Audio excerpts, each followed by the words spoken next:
fight. Oh, shovda, Kakaroto.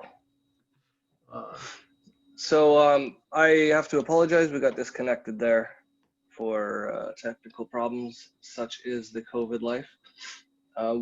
When we got dropped off, I had started talking about, we were articulating the importance of quantized data and how we prescribe importance to it when we're interpreting it.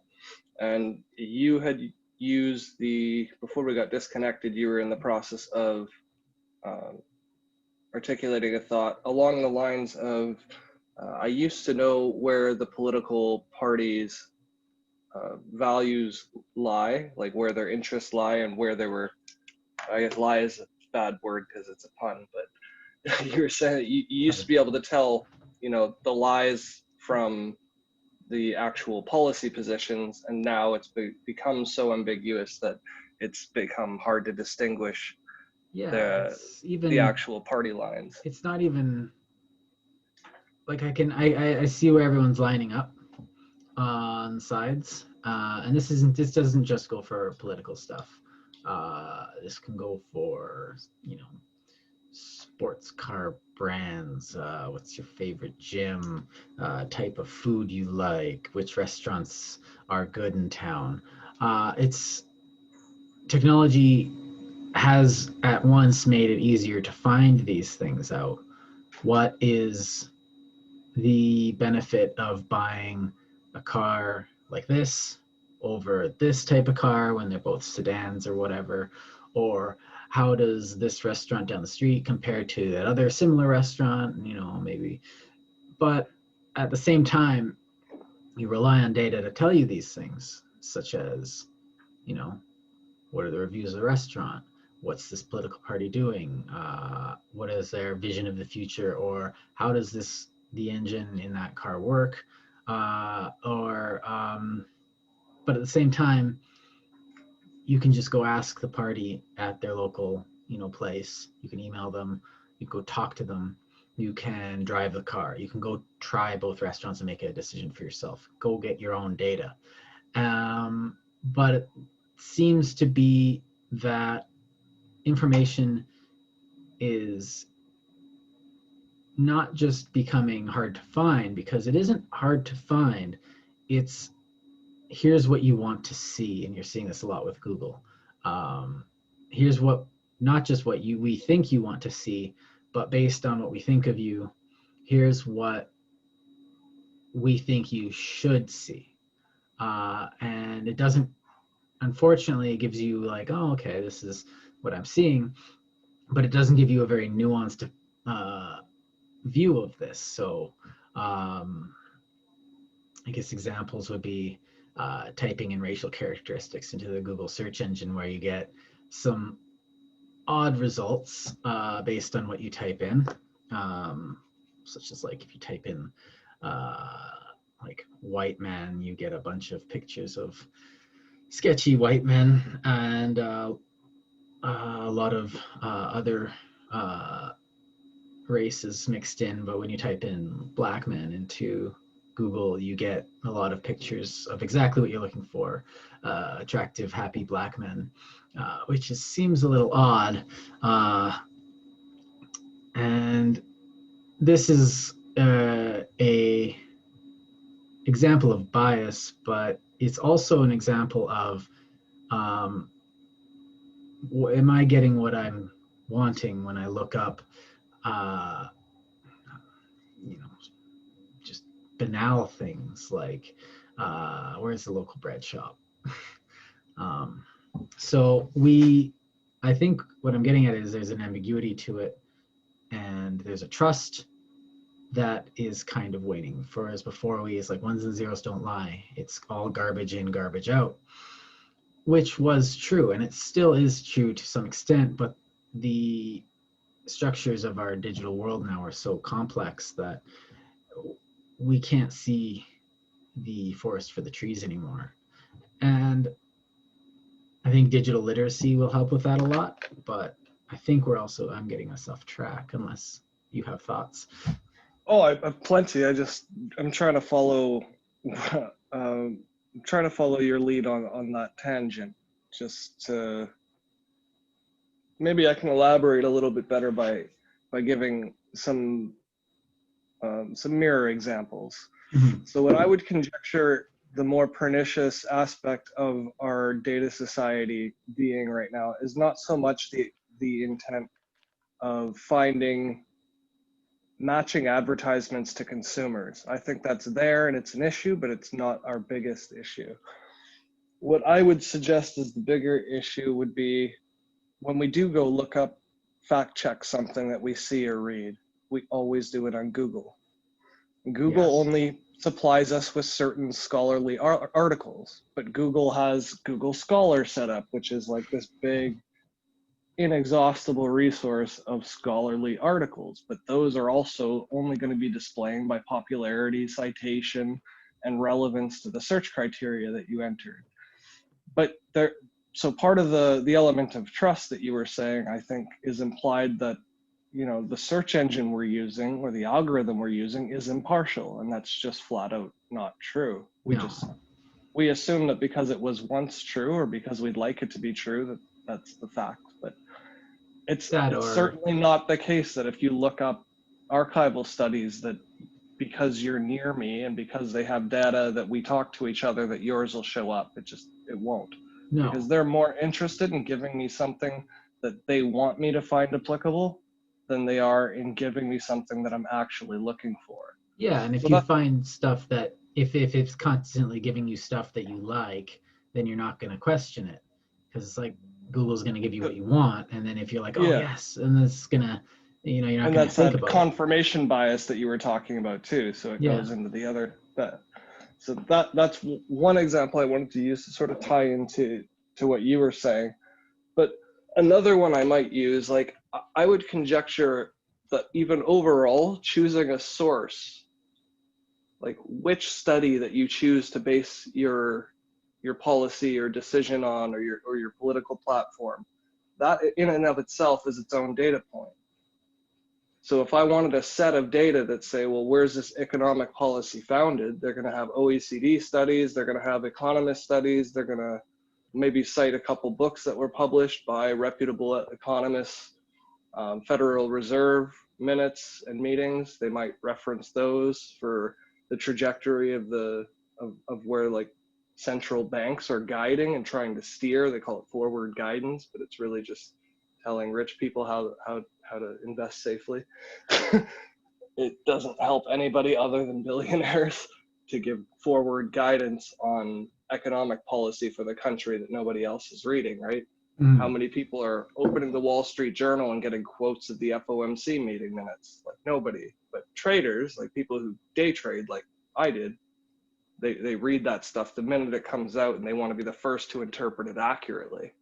Right. So our choice of data is also a set of data in and of itself. And this is one of those recursive things that we come into with sociology and psychology and a lot of sciences, where there is this infinitum that they can cycle over each other, because then my collection of data sources is in and of itself a data set, and many political parties could have collections of data sources, and those all together might be another collection of data, Right. and they could be used to extrapolate what a continent might be doing, or what humanity is doing, or what Right. So historically we've done.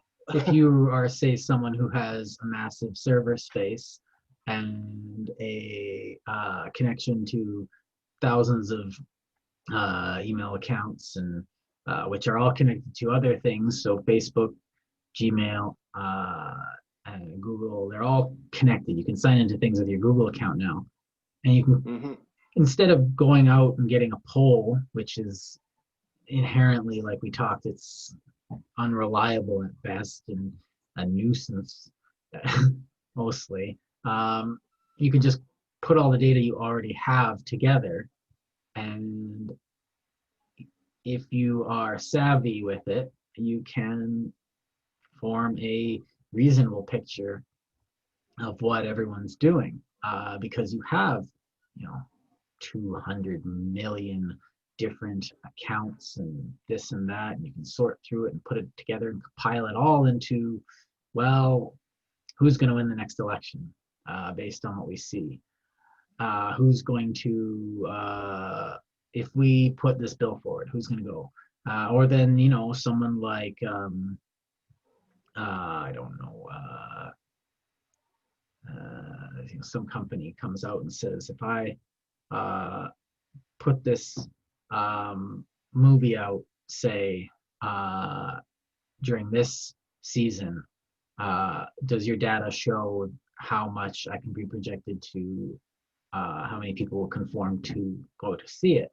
And then they'll be like, well, actually, we ran the data with the movie, and it seems like you should do a release on this date, seems to be the best, and therefore go. And so you can use the data, and if you're using it properly, I don't want to say like you have some Asimov type psychohistory stuff, but you could use it to make predictions. Now, I'm not saying read the future, because I'm also not insinuating that these predictions will be in any way correct, but people will use them as if they are, because, a massive amount of data, a massive amount of trust. You have these big institutions that are using it. The other thing is that we don't really know because we haven't done this. We pretend that we know because we couldn't figure out the last election, and now we know what's going to happen with this one because we want it to be true or not. But there's still a lot of people off the grid. There's still a lot of people that say one thing online and do another thing. So the data, it's still very complicated. But it can be. Potential But I is think there. it comes down to, like you said, numeracy literacy. I'd like to get into that literacy. too, because digital literacy and digital, that's the used word. Yeah, is we're all society is 99% literate, and that 1% is semi-literate because you can't not be. The ads almost require you to be literate. Everything. You can't even learn to play a video game these days just by picking up a controller. Like, you have to read the instructions, exactly, the tutorials and walkthroughs, which has made us all more capable. Reading increases your potential of action to such a degree that it's insane.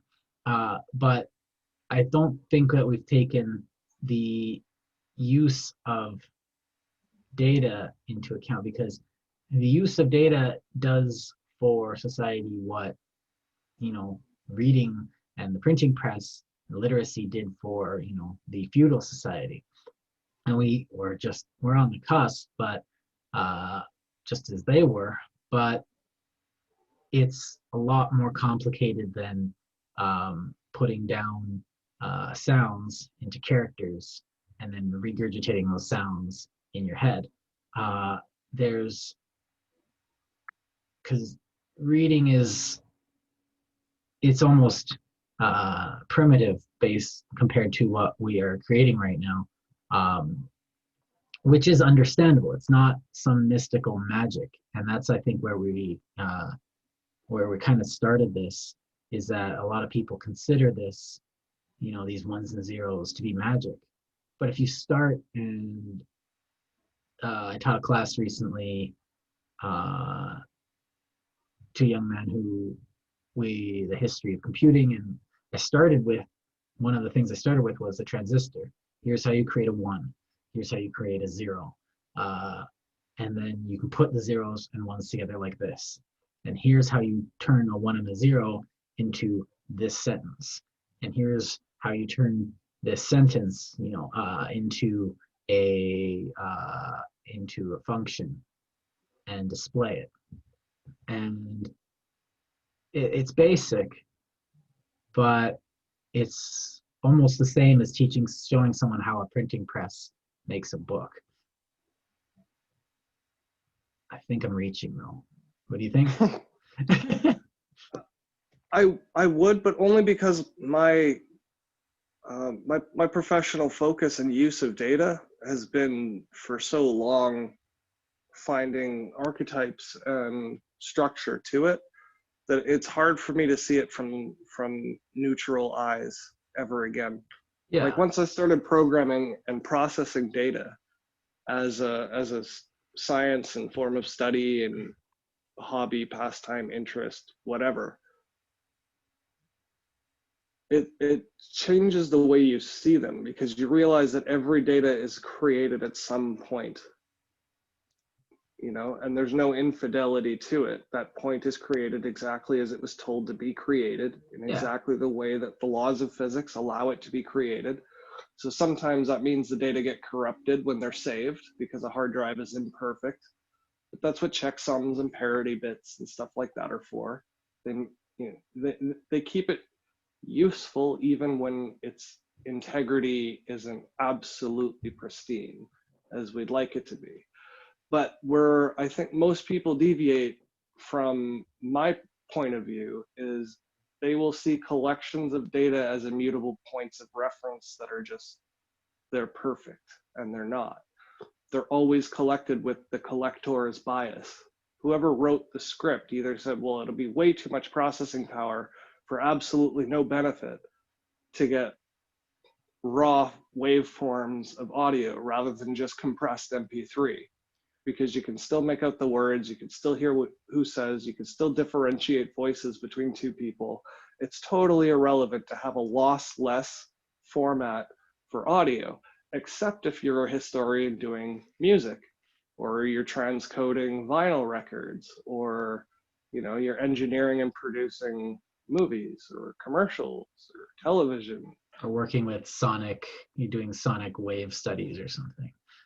Oh, Can I? especially, yeah. Once you start doing like ultrasonic tests and doing like air pressure density, you know, fluid dynamics formulations, you absolutely need floating point digits down to like 64 bits.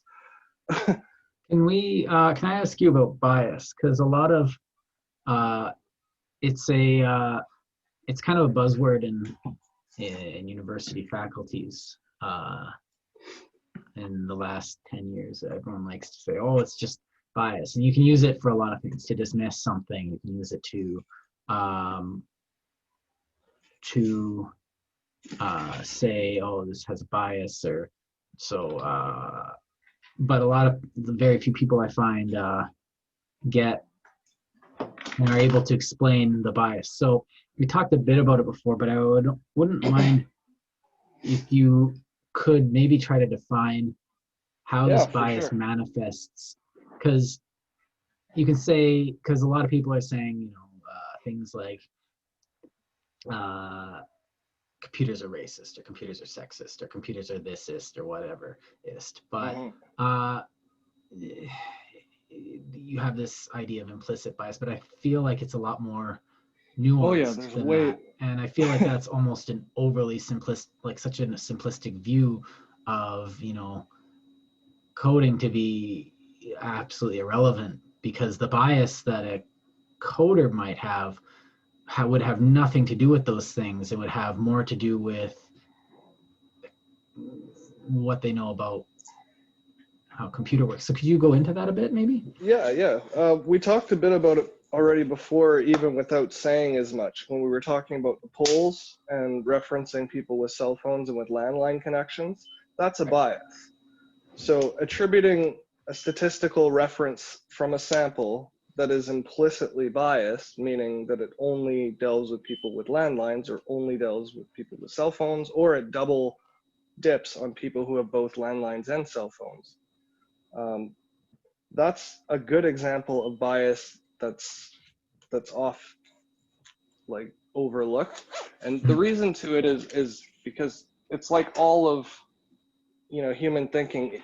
You can't go around the world looking for electrons to be able to drive a car, because knowing how many protons and neutrons and electrons are in the tree in front of you have no relevant bearing whatsoever on how hard you're going to break through the windshield if you hit the tree. Right. So the fact of the matter is, most things aren't useful in all resolutions at all times. There is almost absolutely nothing we could do in our lives that would be practical while maintaining a focus on all levels of scope and scale at the same time. So given that, we have to, just for our brains to function, we have to be able to compartmentalize things into pragmatic applications. So when we're dealing with things like scripts and codes, you have to see, well, the person writing the script, what was their intention, and what are the limits and constraints to the resources available to help them achieve their goal. So if the goal is to acquire a whole bunch of data at very low cost, you'll probably be logging a bunch of text files or CSV files or something. But if you want to start getting meaningful data from an optical sensor, an image is a lot more useful than a matrix. You don't want to be like pushing matrices around in your emails, say, oh, look at this cute kitty meme, and have like just a whole bunch of numbers in a plane. You know what I mean? It's like the that would be a Matrix huge where matrix. the Matrix Like, where it's like I don't even see the numbers anymore. There's a blonde and a brunette and a redhead. yeah, like Nobody total does BS. that. It's like cool. No, Thanks. because we're not just talking about 2 dimensions of X and Y. You're talking about 2 dimensions X, Y plus 3 dimensions of color, RGB, with 255 digit scopes across all 3 of those, plus an alpha dimension that's a floating point anywhere from 0 to 1. And that's just for one static image. Then you've got a video, and then you've got an audio layer, and then the audio's got a compression layer, and then it's stereo. So there's 2 audio compression layers through the video layer, through the matrix of RGBA coordinates. Like, that would be an insane amount of numbers to look at and see a cat video. Yeah, and none of us, like, we all work, like, I think we bias towards, I think, sorry, we could look at the world in a purely mathematical way, but it doesn't work. We don't work like that. We need to interact with it via our senses and interpretation of that. And to most extents that works. And just like that, we have to, we could read it outright, but we interact with these things not as like data. We interact with these things as constructions of data which are rendered. And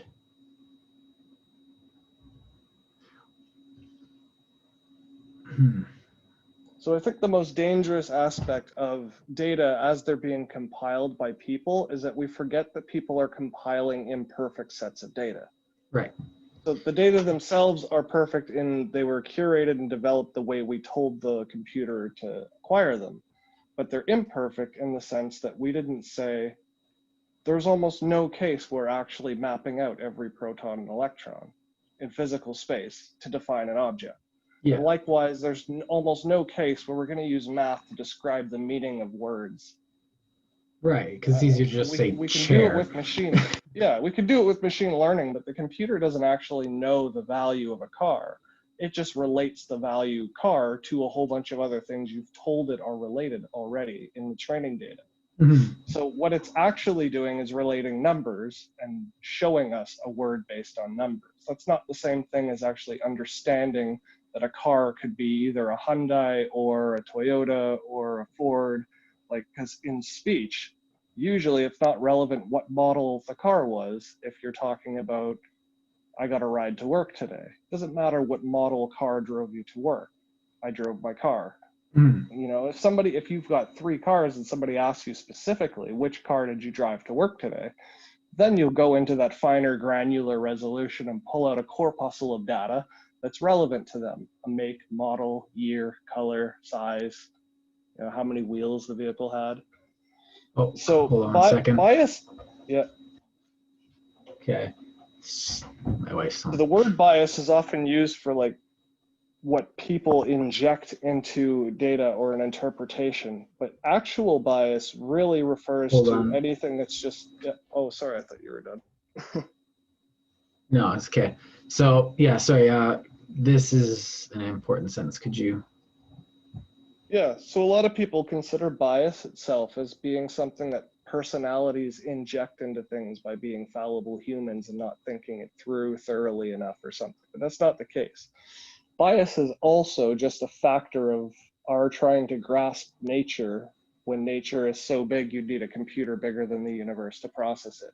Right. So this doesn't come down into the bias of my perspective versus your perspective. This is the bias of what one person thinks is useful data rather than another person thinks is useful data. So it could 90% of the time this probably wouldn't be an issue, because it's like, why did they make that? Well, we see this all the time when you get a program designed by a developer who made the UI in such a way that it's like, this is the best way to function the UI, and everyone who gets it's like, why did they organize it like this?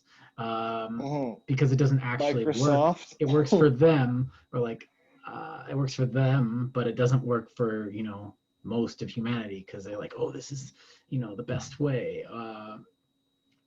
So ideas in a vacuum work for no one. But then when you put it out, the bias ends up being, this is what they thought was useful. And then you get data that is actually data sets that have no relation to what is actually needed to be useful.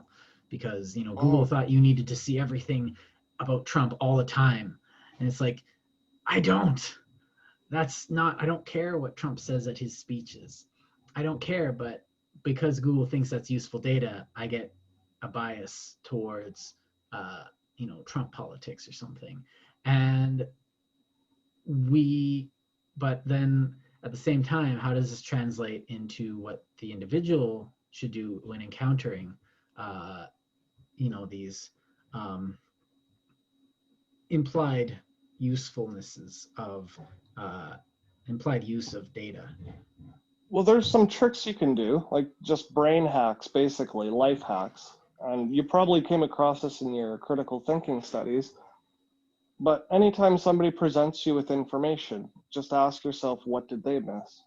Yeah. Or anytime a politician says something, okay, that's the story they're willing to tell the public. So that's the best possible light they could put it to favor their own personal gains. What other way could that have been framed? So you're saying we already have the tools to deal with it, because... Well, we do, but we don't, because we've overtaken education systems with marketing systems and like economics, and there is no economics of education. If people learn slower, just take more time. There's no rushing it through to get standardized test scores so that you get more funding so that you can pay yourself more as an administrator of a college. Right. Like, none of that is at all useful to our ultimate goal of having educated human beings.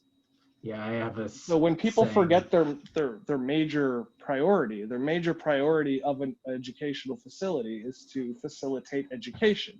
Yeah, I've got a saying that I've been mulling over, and I think I actually might want to do a class on this. Is not a class, a thing on this where marks aren't for this. What? Yeah, podcast. Marks aren't actually for the students; they're for the administration and the teachers. Because your focus shouldn't be on whether or not you're getting a good mark. The focus should be on, did you learn what you needed to learn in order to do the thing you want to do with your knowledge? And did you learn enough? You can always read more, but like at the same time, did you learn it well enough? Because I remember writing papers and I'd get a B and I was like, no, that was a C paper. I knew whether or not I did right or wrong. I usually knew because because whatever matters is, the only thing that matters for the student is, did you learn what you were needing to learn? And the bias there is you need to learn to get the mark. And then the bias implies that you're only there to get the mark and therefore only there to get the degree, when the degree is just something, it's a piece of monetary abstraction that says this guy did enough work to be able to have said that he learned this or that. Yeah, it's a proof of a baseline of knowledge. It's not proof of an extent of knowledge. That's what really drove me away from academia and the pedagogues right from the get-go, right out of high school. It drove me absolutely insane that people would get better marks than me knowing less than me. Right, and I that's remember probably meeting just people narcissism. I remember meeting people that were, I remember meeting people that would be like, oh, I don't read anything that's not on the syllabus. I only read what the professor tells me to read. I don't do anything. It's like, no, like if they mention something or it's like, wait, I was reading constantly outside the lines in university because knowledge is knowledge. It's like, and I met so many people that were, I'm just doing what I need to do because the professor knows. No, professor's just you in the future if like you took that path. They're just as lost as the rest of us, but they're lost with a knowledge set, a data set that they can pass on to their students. They're just people. And that's what a lot of students forget. So we're interacting with that system of data in a way, in that bias that gets us a certificate, when the real goal, when you look at it, from you step back from your own life and do the meta-analysis of your life, and you find out that what you need is the skills. Because if you get a job and all you have is a certificate telling them that you've got the knowledge, but you don't actually have the skills or the know-how, well, you're actually making that institution or that organization weaker. You're not bringing value to the people around you. That's a very a lot of people aren't going to like that phrase, but did you learn what you need to do to be able to do your job? And it biases towards what's your mark, not how would you perform this task. Anyway, yeah, I think it sort of hijacks the focus of your studies, right? Like your efforts become a means to an ends for a point rather than a means to an ends for a qualia. Yeah, now if we graph this onto data, then what's the purpose of having all this? So you have a article from a news thing that's saying this, and you can step back and look at it, but then you just read the headline, and it's organized so that you just read the headline and see a ton of ads, and you have to like find the script in the news website. You turn on a ad blocker and it gets a bit better, but you still have to sift through a video and a thing before you actually get to the actual article. Online journalism is... Oh, it's disgusting. And I actually blasted the free press for it. And I was like, if you guys want readership, then you should really stop making paywalls or privacy walls, as I called them, because they were just asking for your email. It's no big deal. Yeah. Yeah. You're pretending it's no big deal. Then why are you enforcing it? Why are you making it absolutely impossible for me to consume your content without giving you my email address? Well, it's the same thing. If you go up, so it is a big deal. Don't lie to me. Well, and you get the thing. You know what the response was? Sorry, I just want to. Oh, you actually emailed them. Yeah. No, I posted on Twitter or whatever and blasted them for it. And the response is, we don't have declining readership. We have more readers than ever. And I said, okay, well that just proves my point that you're the ones being greedy assholes with your content. Like, you're intentionally making it harder for people to be educated as the free press. Well, the same thing with just the National Post and the Globe and Mail. Now, which one is easier to read? Now, one is it's predominantly leans conservative. The other one leans predominantly liberal along the party lines in Canada.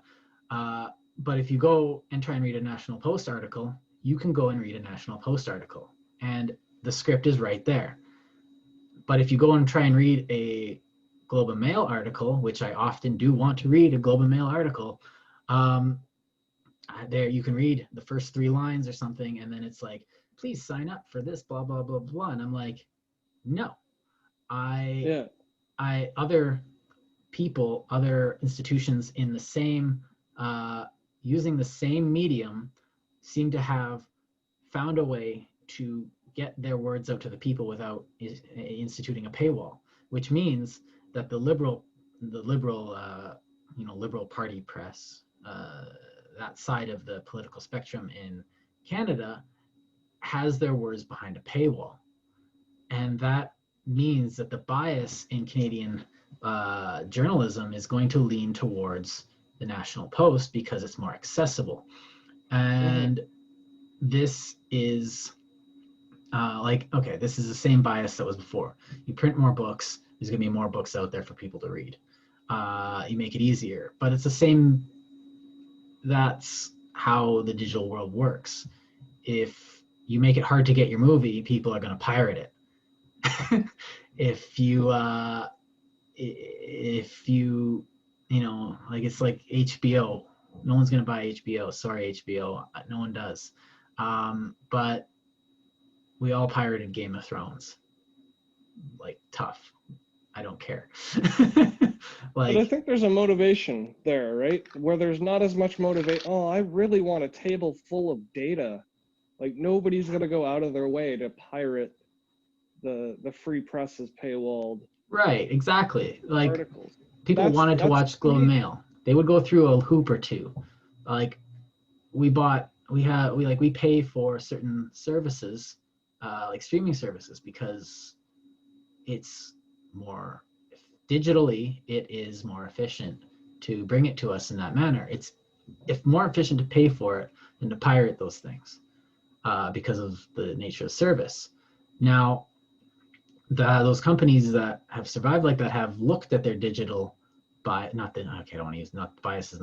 looked at their digital necessities of what they're trying to do, and the successful ones have done a good job of instituting a digital construct, a way of formatting their data into a medium, and a new digital medium that allows what they want to do. And so I think we're going to be seeing a lot more of that in the near future. The companies and organizations that are aware of their digital necessities of what they're trying to do will be more successful. And that's not to say that the Globe and Mail will die, because a lot of people still buy the paper Globe and Mail. It's still there in the coffee shops and at the Macs or 7-Elevens, but and there still will be a need in Canada for the liberal press, just as there's a need for a conservative press. But there's consequences to it. You know what I mean? Mm-hmm. So even if it works for now, and the successful newspaper is the one that makes the most revenue from what the content they produce, mm-hmm. Eventually you're going to come to a time where everybody's going to start getting their media from bloggers and stuff because they don't want to pay for it. Well, they already have, but yeah. They go to Imager for their news updates. It's like, oh, that's a great place to get now it. They're getting paid through selling people's data. They're not getting paid by subscriptions like they were before. Right. I mean, they still collect subscription money, but that used to be, that and ad revenue was all of their money. So now when you go to look at an article, there are 15 times more ads there, and they're embedding ads that look like part of the article, which is disinformation. It's even worse than not informing people. You're misinforming people for pay. And in addition to that, you're paying them a subscription so that you're allowed the privilege of being marketed to as a disinformation campaign. Like, that is so insane that it can't support itself long term.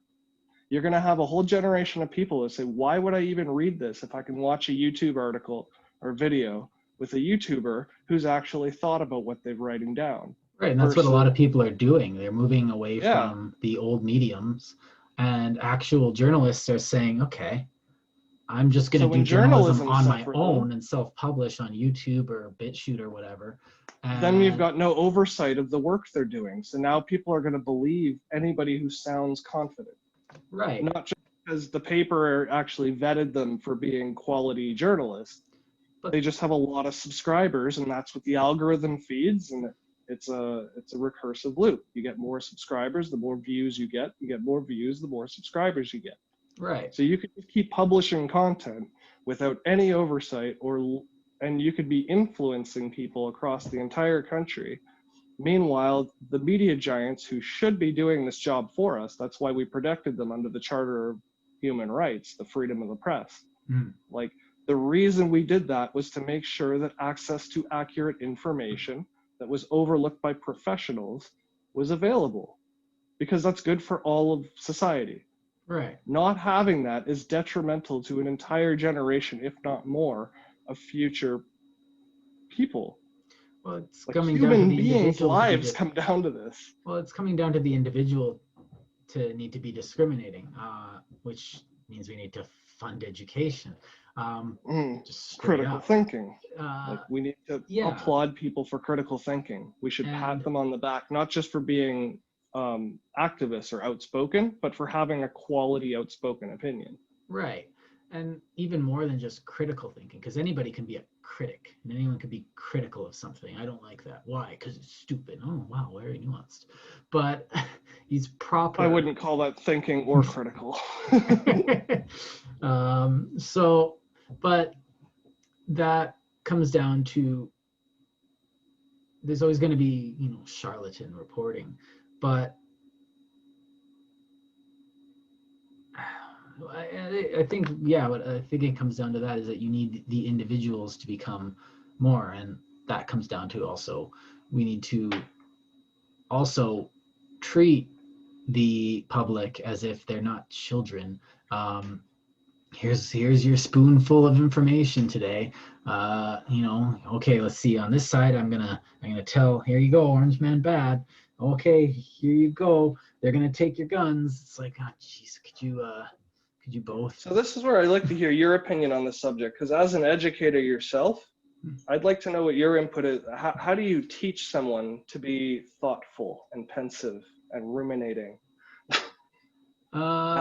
Usually, what I would do, because almost pretty much what was done to me, was you get them to form an opinion, because like an actual opinion, not just like, I like the color blue. Why? I just like it. But like an opinion, like what? So you encounter a piece of media, say any book. What did you think? How did you? And then get them to be conscious of how they're interacting. What did you do? What were you thinking while you were reading it? How did you react? Now, what's your opinion of this piece? Tell me something about it that you thought. And then you attack it. And then they get used to refining their interpretation of it. So not just, okay, why did I think that was a good argument? Because he just tore it apart in front of me. Why did I, how do I come up with a more nuanced argument that will stand up to that scrutiny? And I think that's where you need that public realm, but you need to not have those barriers between, say, the readers of the National Post and the readers of the Globe and Mail. They need to be talking to each other and yelling at each other, rather than yelling at, the other people in their group. And I think, because I remember, new sentence. When I was in school, I remember being on the opposite side of the debate very often, because sometimes I thought it was more fun, and sometimes it's because I thought the majority of the class was just going with what seemed right. And it really sharpened the creation of a nuanced opinion. And the other thing that would be one, the ability to create nuanced opinions through the practice of debate and the creation of opinions.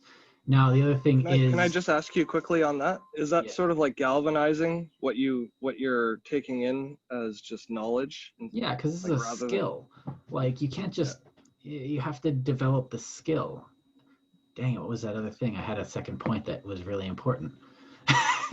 Dang it. Sorry. I lost it. It was gone. Okay, what was I saying? What was I saying? You were sort of talking about how, like, people who are debating get more out of the discussion. You were saying that the media giants should be arguing each other rather than just pushing one own agenda. Right, and it's to some extent what they're doing. Well, you can see, but it's just coming across as very childish. You see CNN and Fox going at each other, and I can't even listen anymore to either of them. Well, they're both right wing, so. Well, to them, it's just viewership and money to them. yeah, exactly. So one of them picks a side and then they argue against each other. I think that, jeez, I had a point. I can't even remember it. I'm sorry. Sorry, it's just I wanted to clear up to make sure I was following. No, it's good. I might remember it again. But this is why I have a notepad in front of me, so when my brain thinks of something. But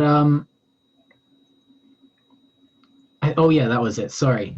Is that you create opinion and you need to realize that, so the creation of the opinion as yourself, but you need to realize that you are an individual, and an individual that interacts with things as an individual, not as a group, not as a member of your writing or this. You can form an opinion as yourself and not necessarily go with what the rest of the class thinks. You have to be open to being wrong, obviously, because we're all wrong about something at some time. But arguing from a point as an individual allows you to come up with a more nuanced opinion. I think this, and that's, partially right. And he thinks that, and he's partially right. And she thinks this, and that's partially right. And when we all put it together, we come up with something that's more partially right. And when we do it as a group, like the group of people that watch CNN, or the group of people that watch Fox, or the group of people that read this newspaper, the group of people that read that newspaper, your literacy, you're surrendering your literacy and your own nuance to allow a proxy to do it for you. And I think you run that risk when you're reading too, though, right? Yes, but reading also gives you new ideas.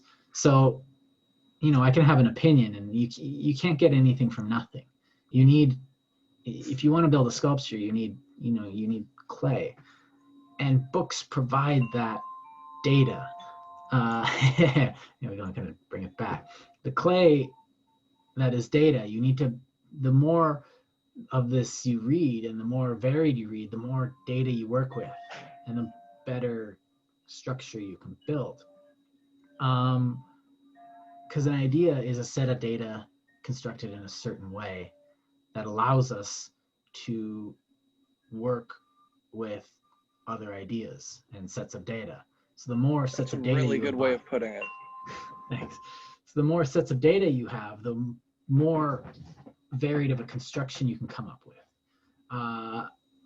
and which is why read books. Is that that Tyrion Lannister quote? I read books to sharpen my mind, just like you sharpen your sword. But we all need to be that guy nowadays, because our minds now are more important than our swords in the present day. And I hope our society maintains that distinction. But in order to do that, we need to sharpen all of our minds. And that means, the stuff we've been talking about. So I think we should bring this back to data. Datum. In what sense? Like find a new, there are so many avenues to explore. Yeah, we could go on with this forever. I think we should try and bring this back to the beginning. Like the utility? Because we started by defining, we started by trying to define data. And I think we came up with something good, but it became something non-digital very quickly.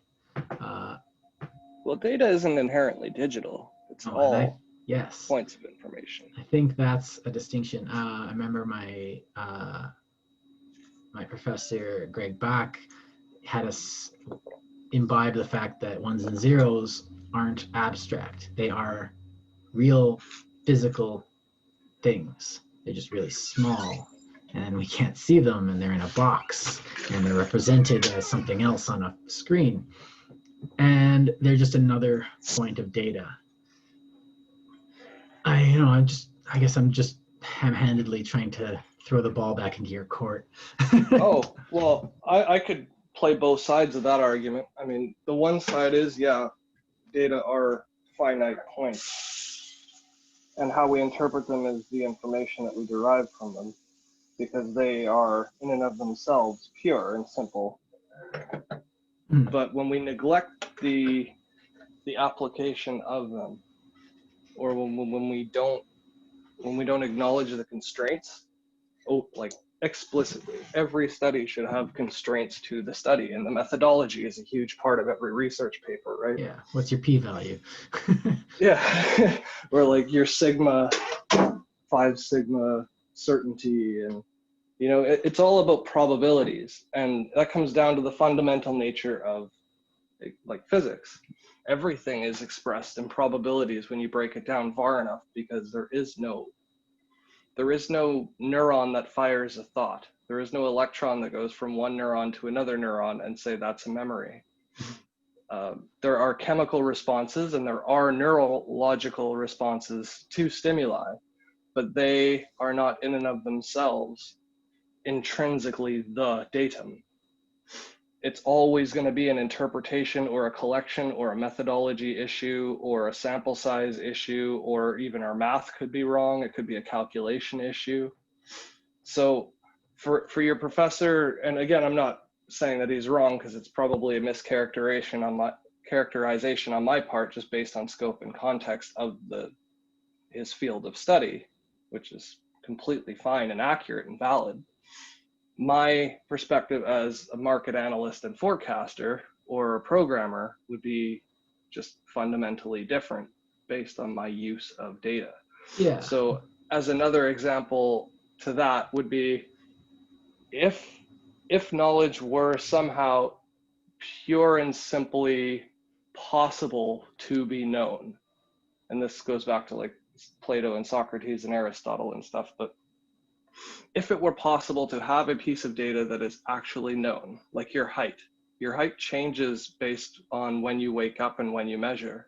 The longer you sleep, the taller you'll be. Yeah. If I lay down, I'm 3 inches taller than when I But even literally, like your spine extends while you stay sleeping all night. So when you stand up in the morning, you will be taller than you were when you went to bed the night unless before. you're judging it from, the back, if I'm laying down in the back, touching the ground to my chest.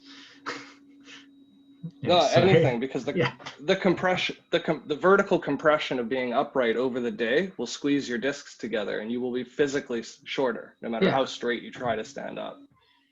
So, that's an irrelevant point if you're trying to figure out what the best door size for houses is, because you don't need to know down to the molecule the average height of most people to build a door that fits all people. Right. So like we have to keep in mind the application of the data we're using. So for another example, like the metadata that we dole out to companies and just trust that they're not doing anything nefarious with it, or I got nothing to hide, I don't need privacy, or whatever stupid argument you want to come up with.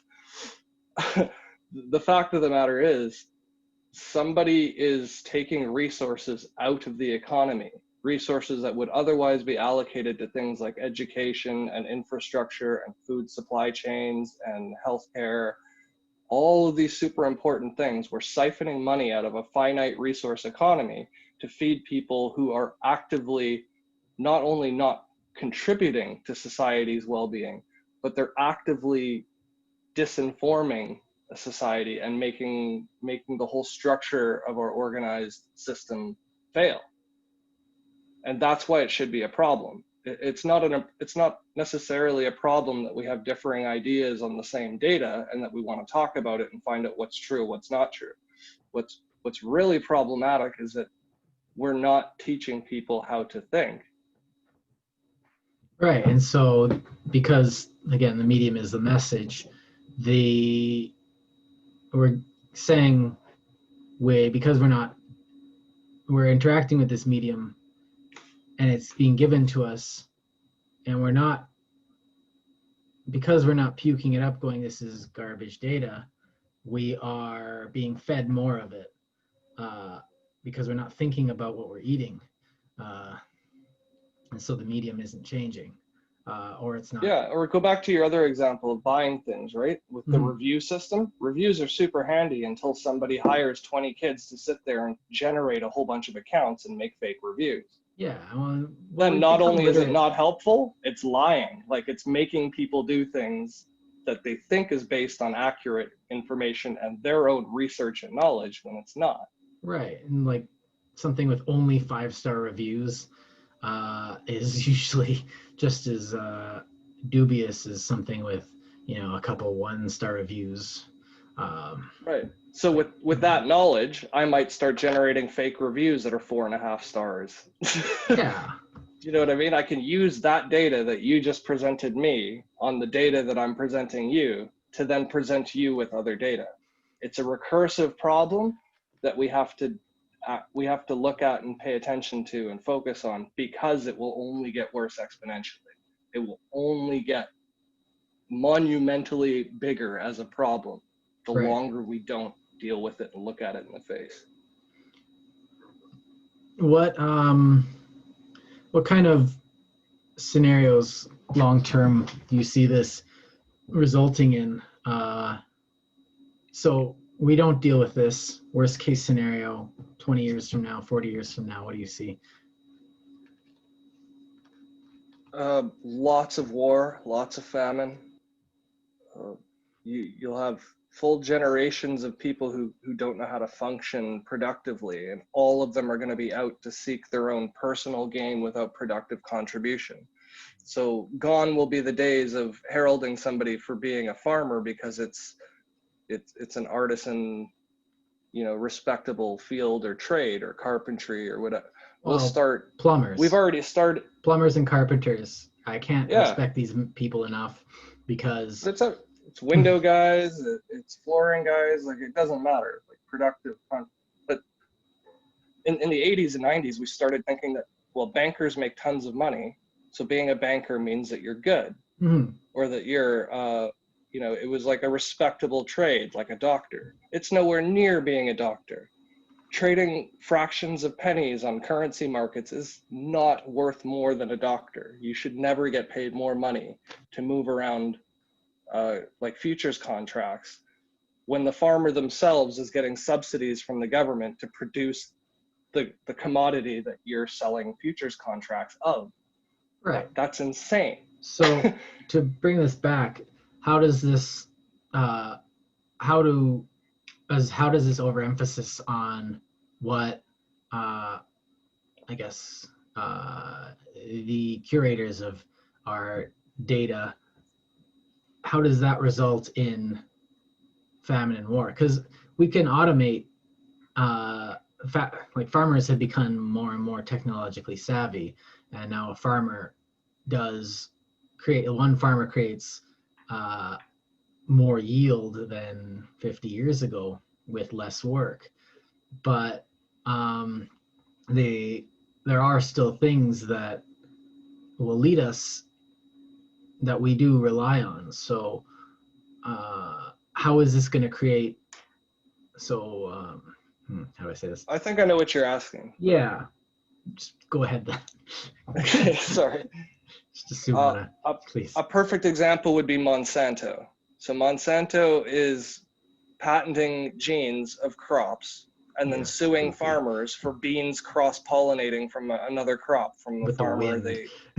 There's nothing they can do about that. Right. But we're rewarding Monsanto, we're rewarding Monsanto shareholders, and we're taking money out of the tax base to subsidize it, just so Monsanto can get richer than farmers when they're the ones causing the farming problem. Right. So a lot of people might say, well, people would starve if we didn't have Monsanto. No, just because Monsanto didn't patent it doesn't mean nobody would have ever figured it out. That's flat out bullshit.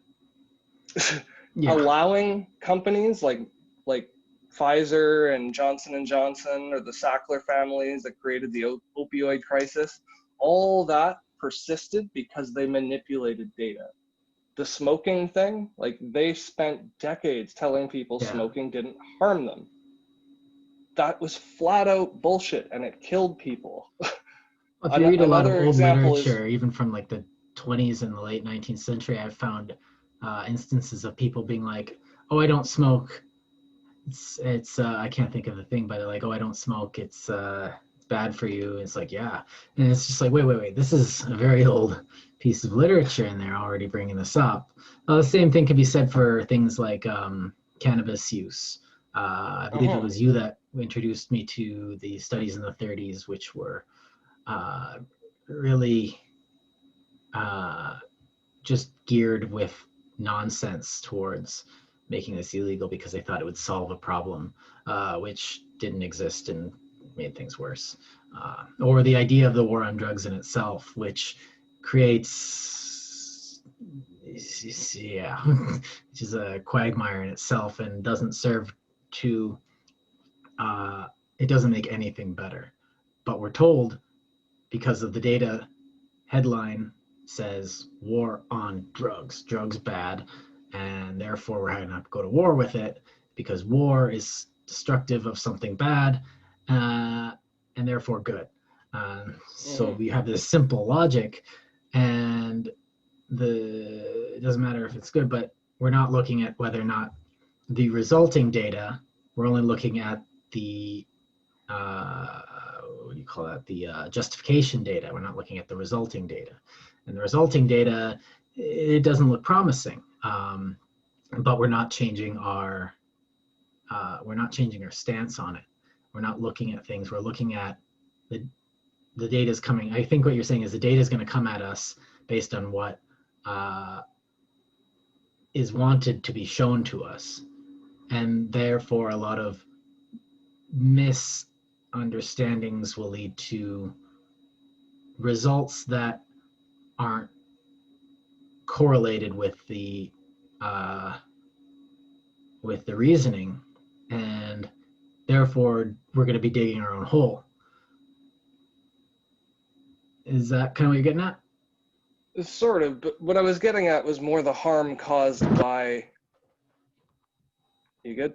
Yeah, I just hit my leg. Don't worry about it. I'll get over it. The harm caused by this is, like, for instance, the making marijuana illegal, where they made up data to say that it was harmful to society if we allowed it. That was a racist propaganda machine. And meanwhile, the Mostly last 2 black years in Canada, and Hispanic people. Nothing's changed. In fact, no one cares. Within a month. Well, actually, plenty has changed. Drug abuse has gone down. Like, alcoholism's gone down. Yeah. You've had less spousal abuse. You've had less hate crimes. There's all kinds of things that marijuana is good, even though, like, I'm not saying it's good for everybody. But all those things that we were told might happen, like, didn't. Nobody's robbing a bank because they got stoned on marijuana. Right. Absolutely nobody is that motivated when they're stoned to get up and, like, hold a gun to someone's face and start screaming. But at the same time, no one, like, both sides were, like, we didn't get the, criminal wasteland that, some people thought. And we also didn't get the, utopian paradise that the 420 people were promising us, because society is still society. It's just now society with weed. Yeah. And people are just, we have the same thing, just more chill. And honestly, it's better, but it's not revolutionary. It's just but the more extreme version of the harm that's being caused, though, where I get to, like, war and famine, is like Ethiopia in the 90s. Yeah. When they were experiencing their famine, they had made trade policies that required them to sell some of their grain to other countries when they needed in exchange for, like, implements of war and stuff like that. And then when the people break down into civil war because there's a famine and the government's selling their food when people are starving to death, like, that's chaos for generations. That's traumas that are actual traumas, not just SJW trauma. I'm talking, like, actual trauma where people's growth is stunted and their brains don't develop properly. And I remember seeing pictures on the news. Babies are dying. Of starving African people, and it was like, I was maybe 10. And I vividly remember those pictures. But that never stopped. Like, we've been overthrowing governments through Central America and South America over drug wars. Yeah. And the drugs we know, as experts will almost all, agree that it's a medical, like, addiction is a medical problem. Some people get addicted easier than others. It's a medical issue. You don't treat it by criminalizing a medical issue. Right. Like, the definition of a medical issue is something that's biological. It's not to do with the substance you're intaking. It's a mental problem with wanting to intake it. Right. By not dealing with that health problem, you're letting the health problem get worse. And then you're starting a war and diverting funds away from helping the people who are poor and gravitating towards drugs because they can't afford fun things to do or fulfilling lives, or they've given up on life because they have no opportunity, or whatever the case is, right?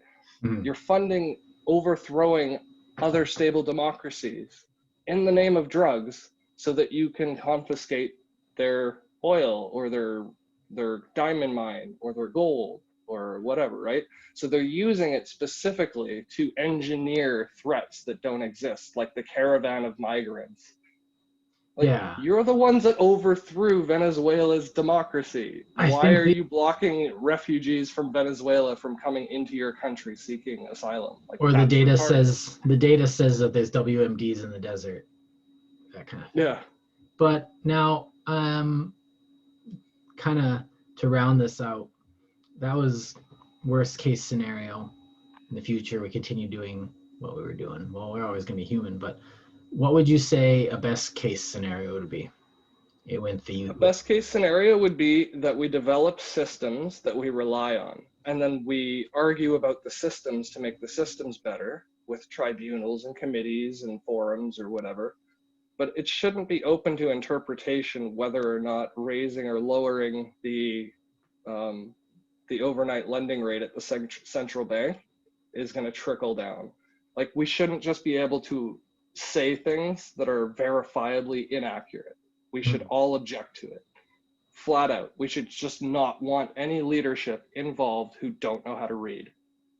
Period. Yeah. So what is And the a best case scenario would be that, because then you'd have policies that always are at least incrementally improving society. so Even I've if they're heard not the best solution, it's Yeah. always an improvement. So I've heard talk recently online about systems like you have an AI system that automatically fact checks claims made during a debate or something like that. Or you have a televised, so we have these new mediums, essentially, is what you're saying, is that we have an opportunity to do ourselves over, but we also have an opportunity to use these new mediums to do something good. So you have Parliament going, and you have a guy in Parliament doing a speech, and all of a sudden you have, while they're speaking, we will increase spending, pick a parliament in the world, I don't care. We will increase spending on this and it'll do this. And the AI does, quick maths, because this job is literally just maths and just finding, are you saying this? It verifies the type of statement it is, and it is able to pick out and search through the data, because the data will always be there. And the internet is still a useful thing. It's just we need to use it right. You don't hold a sword by the blade. But and it can go and a little light goes on, bah, you're lying. Bing, yes, that's true. Or it only goes brown when you're lying.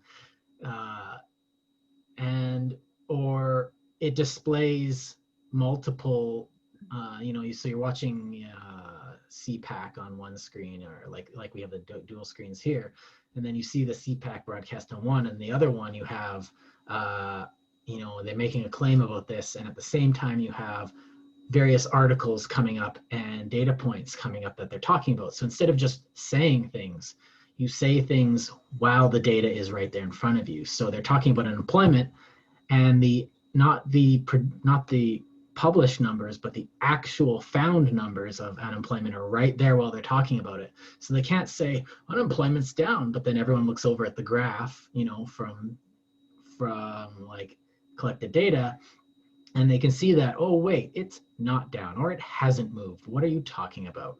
And then everyone out there can see the data. So yes, discussion, that's why we have Parliament, but Parliament can be augmented with these things. We don't just need to watch the discussion. We can watch the discussion with the data there that they're talking about, and not just there. So you can, because you can always go and find it. But what if you had a system of broadcast where, it says, okay, now we're going to talk about speed limits, which is a big thing in Alberta. I saw a thing that they're going to lower the median speed limit to 40 kilometers an hour. And I'm just thinking, okay, this is going to stop fatalities on the road. And I'm just like, will it? Well, so you can see data points. What were fatalities on the road when it was 50 kilometers an hour? What were fatalities on the road when it was 60 kilometers an hour? What are fatalities in Calgary when it was lowered to 40 kilometers an hour or 30 kilometers an hour? Does this actually help? And then seeing this data on the screen, which would be a very complicated system, but still, we've done impossible things before, but it would force them to actually talk based on not just on talking points and sound bites and, well, I'm attractive for politicians, so how could you say this? And all the guys will be like, yeah, you should listen to her. But they would be forced to actually talk to the actual data and not to their platform. And their platform would become more in line with that.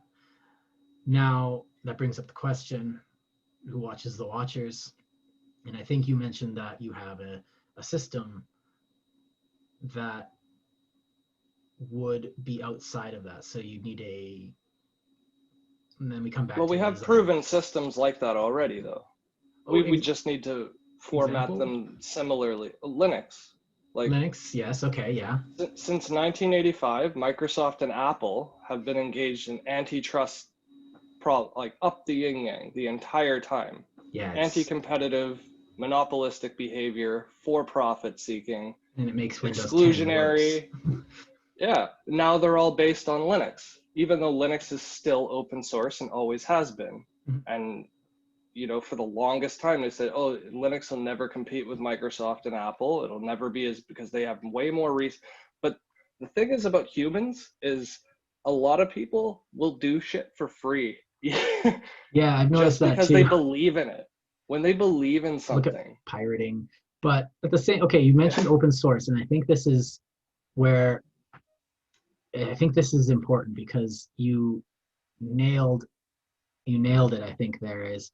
Now, open source allows people, you have an open source code. And well, there are different open source licenses, though. Yeah, but at the same time, if you have this and you're able to go in and say, so if you have this software that, acts within the televisation of important meetings and stuff like that, keeping accountability by showing the data in real time, if you make it open source and as open source as possible with the proper security, so it's like, oh, that's how the system works. I'm gonna draw memes on the CPAC videos. But if you keep it open source, then people with the knowledge can go in and raise questions about it. What's this line here for? What's this line here for? Why did you implement this? And then the system itself will have a check and balance through open source. Much like many open source programs do, you have forums dedicated to every open source program going, wait, why did you code this like this? Like, why would you do that? And then the programs become better and better and better. In my field, you have like BitCurator and Archivematica, which are open source alternatives to archival problems that are augmented by its use in the archival world. So they become better the more they're used. And I see open source as being a very useful way of managing this. And the moment it becomes, well, we're going to make a change, don't worry about it, we'll handle it, that's the first red flag. Because when something open source and when something where everyone can look at is be like, we're going to do something, just trust us, that's the first time that we can stop, that we can no longer trust the system. And I think that's something. But that's where you need a system that is impervious to that type of corruption. I call that corruption, whether it's like evil or not, it's irrelevant to me because it's somebody like imposing an influence on a system. Yeah, for what they think is right. The way open source code works is you have everything segregated into modules. So the Linux philosophy is everything, if you need a program that just displays images, somebody writes the module for displaying images, and somebody else can write a driver so that that module works on another piece of equipment. So everybody can write all these tiny, tiny little pieces, but all of those pieces are testable and provable, and they're all subject to change. Yes. So if any one of them is flawed or has a crash, anyone's allowed to say, here's my version of the exact same driver. It's got a period instead of a colon. That changes the stability of it across this many systems that we know exist. It's provably better. And then they implement it in the next release after it's been checked by the community. So like they have open research papers and stuff in the community as well, but they stress this anonymity thing and blah, blah, blah. They go into politics all over again. Right. Like, so the open source software community has devised systems of collaborating with projects. Like GitHub is a perfect example of this. Yes. Where you submit change requests, you can download clones so you can mess around and play with it at home.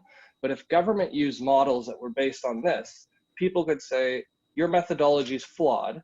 I just wrote a script. Here's my white paper explaining how my script proves that my new script is better than your old one and where your flaws are. Yeah. Then you release that. Before it's updated and everybody gets a copy of it, and before it's put into use and implemented, everybody discusses the change first.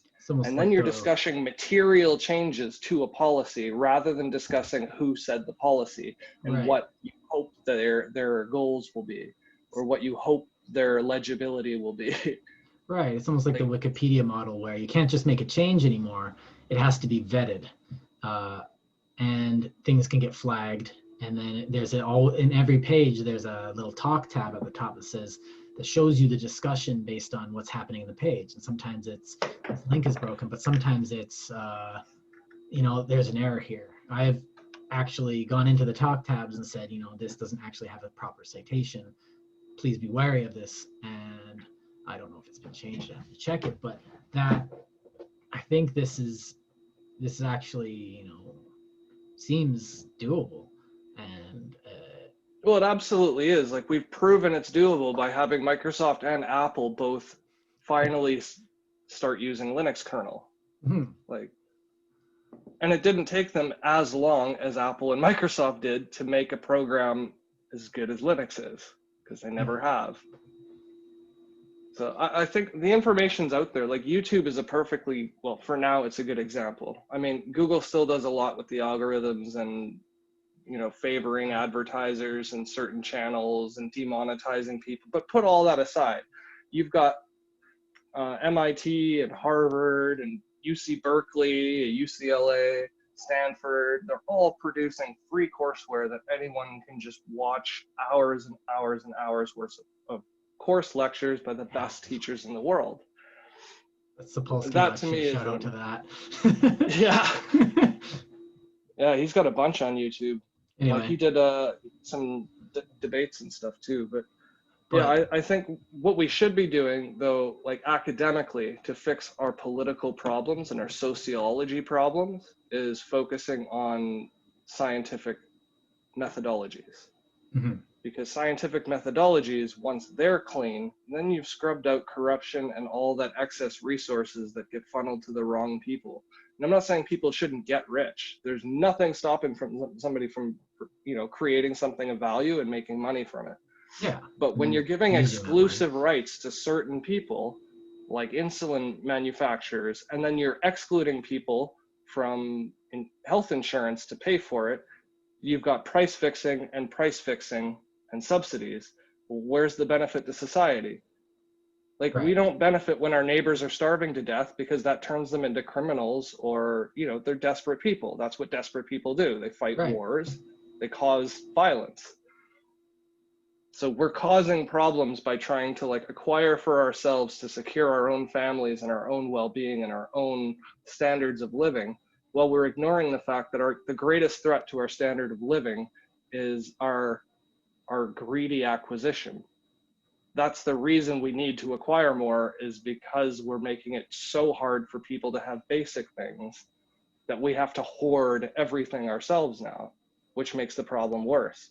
Whereas if we fixed methodological problem with the system.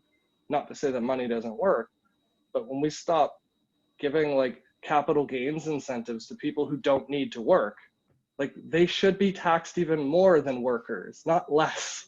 Right. You shouldn't tax someone less for not working and then making more by not working. Like they're making hand over fist more. People who earn their income through capital gains are making hundreds of thousands, where the average income for a household of 2 people working full time is like 45,000. Right. Like, that's insane. So I think we've come to a pretty good conclusion here with this, because I don't want to just devolve into complaining, but almost, because this idea of an open source thing is something that maybe we could get into it again in another thing, but We could do a whole episode on that, I'm sure. Right, but I think for now, having the idea and having this as a half thought out alternative for proper and responsible data usage as a society and as individuals, and would allow us to correct some of the pitfalls that we're experiencing. Not to say that we won't find new problems in another 60 years that we had never even thought of, but that's one problem at a time, I guess. So I think it might be time to wrap this up. Any final thoughts? Just thanks for having me on the show. Always appreciate the banter, of course. But yeah. More so when we can structure something together. It feels like it's like housekeeping for the brain. It does. It really kind of lets it off. It's like all those thoughts that you kind of had inside, you just got to get them out, organize them. So feels good. All right. Yeah. Did you have any final thoughts though? What's your general impressions of data and society and where we're moving, where we come from? So based on when we looked at data, on our conversation here, just generally. Yeah, I think I've become fascinated with this idea of an open source automatic. Oh, good. That was my goal. Yes. So maybe we can talk about that in the future, because I think this is a good idea that needs to be explored more. So the next Kris episode, maybe, unless you get to talk about it. There are other things there's tons of things we can talk about, so we're not going to run out of material. So yeah. So today is election day, one of the interesting times of the year. So I think now more than ever we do need to be talking about this stuff, and not just other side bad. We need to be looking to the fundamentals of why we're having and talking around like this. So for real. Yeah. All right. Cool. Well, thanks again. Yeah. Thank you, everyone who actually tuned in to watch. If you have questions, just write them down. Let us know if you have anything to add. If you want to help out the channel, just like and subscribe. We're not asking for money or nothing. Yep. So we'll see you next time. Same channel. All right. Later, brother. Bye. Bye.